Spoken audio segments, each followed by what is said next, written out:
Here's a simple DIY solution for creating a tamper-evident seal for your Cryptosteel capsule. After twisting the capsule closed, place a sticker where the cap and shell meet.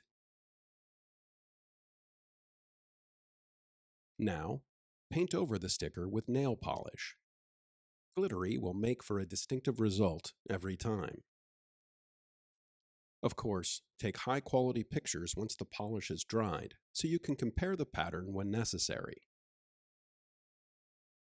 If you have the tools, you can weld it closed, which has the added bonus of making the barrier seal fireproof.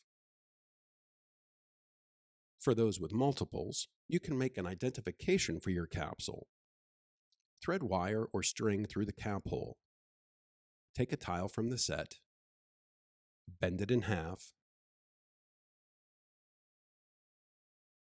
pull it up on the string,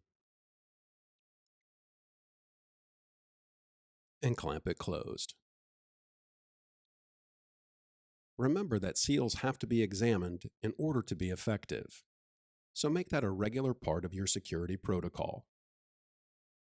Be safe and enjoy your Cryptosteel capsule.